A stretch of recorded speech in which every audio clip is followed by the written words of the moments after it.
how to escape the masses and live life on your own terms. How to escape the masses and live life on your own terms. That is what we're going to talk about today. But, first, please send me your validation so that I can inhale it into my nostrils and down to the depths of my soul. Send said validation by subscribing to the YouTube channel. Hit the little notification bell so that you can get brand new videos the moment they come out. All other platforms, please like, comment, subscribe, share with your friends, coworkers, colleagues, family. Tell your dog about my channel and I'll talk to him and give him the motivation he needs. Okay. How to escape the masses. It's a touchy subject to discuss the masses, especially if you are in this demographic.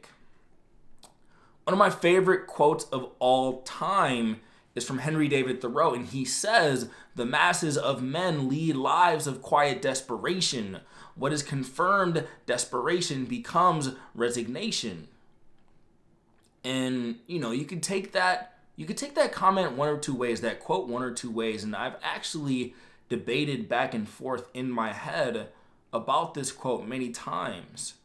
On the one hand, it could be seen as a deadly accurate diagnosis of our society. On the other hand, it could be seen as a gross overgeneralization that almost callously paints too broad of a brush on the members of society. So which one is it? Let's take a look at both views. I always try to understand both sides of an argument and paint the opposite picture so that I'm not just talking out of my ASS. So how could that quote be taken as a gross overgeneralization? Well, on the one hand, it's not like people are living terrible lives just because they're not following their ultimate dreams and going on a grand adventure and making millions of dollars and driving a Lamborghini and doing all of these crazy things. One could say that those types of pursuits are hollow in their own right. There's a school of philosophy, the Eastern philosophy, that says you should be happy with what you have. And it actually says that desire is the root of all suffering. Money is the root of all evil. The pursuit of pleasure and the running on the hedonic treadmill is the cause of never-ending suffering. One could argue that the best life would be having a modest living, being okay with it, spending time with your family and friends, enjoying your life.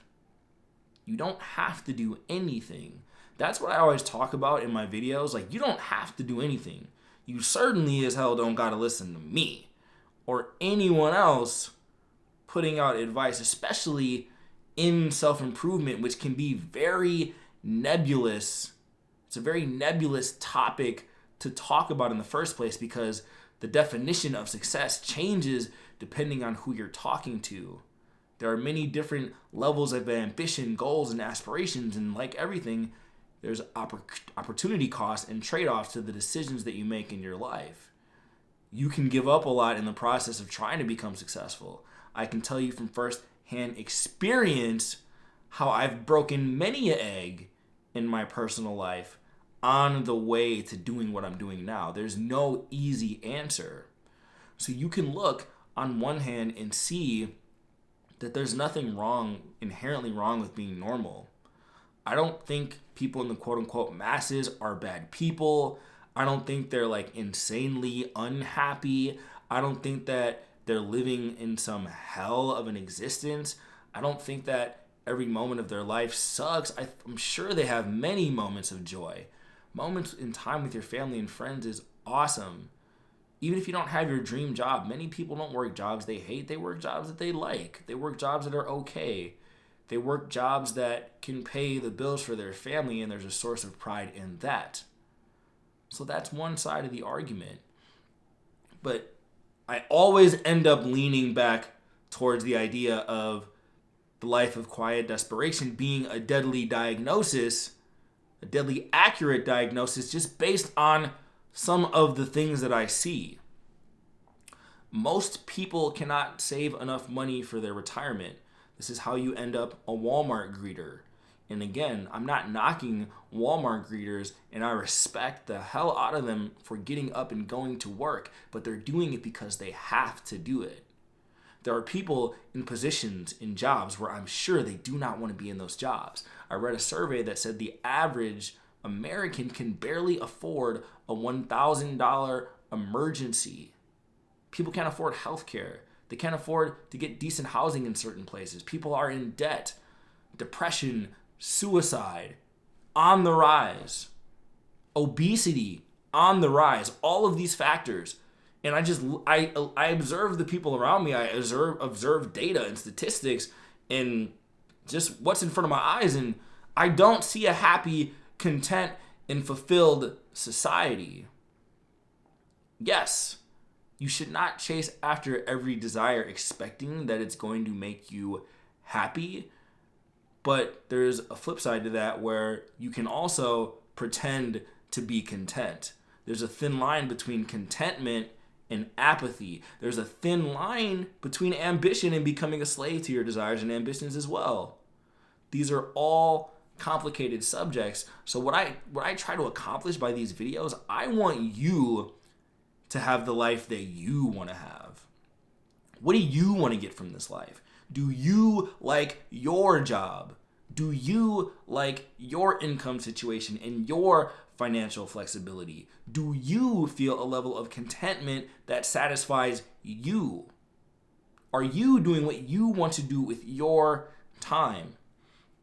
For me, I went on this journey of trying to figure everything out self-improvement wise because I wanted more. I just wanted more.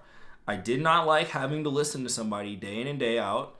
Even though I loved my job that I had before, I was a marketing director at a digital marketing company, and my coworkers were cool. My bosses were very nice, treated me well, paid me well. Nothing was wrong about that job. But I had that quiet desperation that I knew that I wanted to do something more, and I knew I wanted to have control over my own time, and I wanted to be able to do whatever I wanted whenever I felt like it. That was my goal, and I knew that there was going to be an unrest in my soul for the rest of my life if I didn't do that. So if you're like me, there's certain people who really being one of the masses, it doesn't sit well with you. If you're one of those people, it's never going to go away. That feeling of quiet desperation, if you really have that idealistic dream-like mindset that I have, it's not going to go away. It's going to eat at you. And it's going to rot your soul from the inside out. Again, there's varying degrees of ambition. So you have to decide what your level of ambition is, and you just have to be fully honest with yourself. I don't know the answer for you. I just can see what I observe. A lot of complaining, a lot of outrage, a lot of infighting, a lot of people sitting down at happy hour to complain and gossip doesn't look like the life that I want to live. And I'm trying to share the message for the people who feel the same way. And the funny thing, I actually created this video because I recently had an article go viral, and it was one of my more tough love sort of articles, right? And I got a lot of pushback, some real nasty, mean stuff. And I wanted to make sure that I was holding true to the message and that I was looking at the feedback and seeing if they were telling the truth, if they were right. So on the one hand, I could see where some people were coming from, where I push my ambitions onto other people. But on the other hand, I'm like, you don't have to listen to me. You don't have to read my stuff. So if I'm triggering you and causing you to comment, how content are you really? Does a content person take time out of their day to go leave a negative comment on some random self-improvement blogger's blog post, right? So there's all these little tells. And that's what I like to do. I poke and prod and agitate. Sometimes it pisses people off. Sometimes it frustrates people. Sometimes it has them kind of come out of me and say, Ayo, I'm content. It's like, all right, dude, why are you telling me then? Right? So I try to elicit these reactions, and I can tell what happens probably for some people is I piss them off a little bit at first, but then they keep thinking about it. That's what polarizing stuff does. And one of the most polarizing things is to tell this sort of truth that hits people right between the eyes. I get the comment over and over like, man, you know what, Io?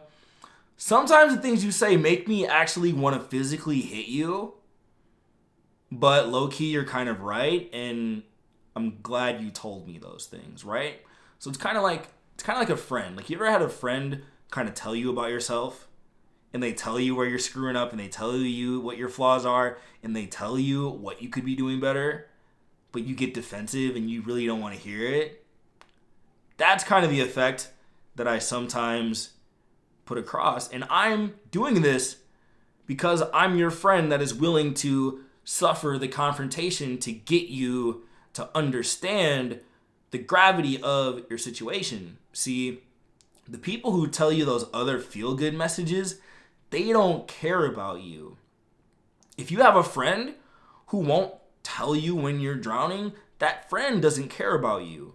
These people who give you these messages that it's all going to be all right, they don't care about you. It's not going to all be all right. At least I'm making a very educated guess that it's not going to be all right. These people who tell you that, oh yeah, just love yourself no matter what. Do whatever you want, be broke, stay out of shape, let your health fall to the wayside, let your mental health fall to the wayside. Don't focus on self-improvement. Just let people accept you for whatever you are, whatever you do, without calibrating yourself to the situation at hand whatsoever. Just do whatever you want and expect the world to bend to your will because you're just a special snowflake, sunflower, magic, fuzzy, happy unicorn. Those people do not care about you. Those people are pandering to you. Me? I'm telling you what I believe to be the truth from my perspective. And my perspective is that I'd say maybe 5 to 10% of the people who tell me they're content with being in the masses, who tell me they're content with kind of going to a job they don't really like, who tell me they're content with not having flexibility over their time, their income, who tell me they're okay with kind of just being where they're at. I think it applies to some people. It has to apply to some people. I'm sure some people have actually mastered Eastern philosophy. You know, they're all living in a cave somewhere, minimalist, no possessions, having a great time. I'm sure there are people like that. But are you like that? Probably not. And even for the people who hate read my self-improvement articles, they click on them because low-key, they want an answer. They just weren't expecting the answer that I'm giving, which is pretty blunt and to the point. But that's the way that I think creates change.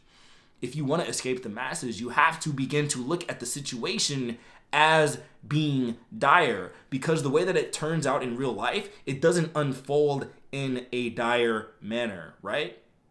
You don't all of the sudden have a midlife crisis. You go day in and day out, week in and week out, month in and month out, year in and year out, doing a decade of a career you don't like. Then you realize, oh no, what have I done? You wake up and you're 50 pounds overweight and you think to yourself, oh no, what have I done? You make all these small concessions. Death by 1,000 cuts. Small concessions every single day. You put off your dream day by day by day. You rationalize to yourself day by day by day.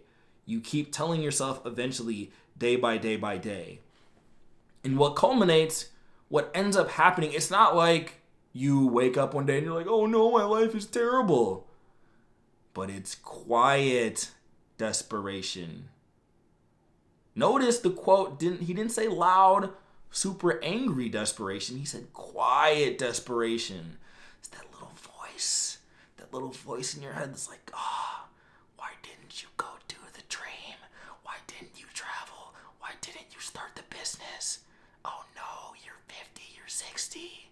You're fucked now. What are you gonna do? Shit, why did I waste my life? Quiet desperation. So what I'm doing is I'm taking that quiet desperation and I'm amplifying it.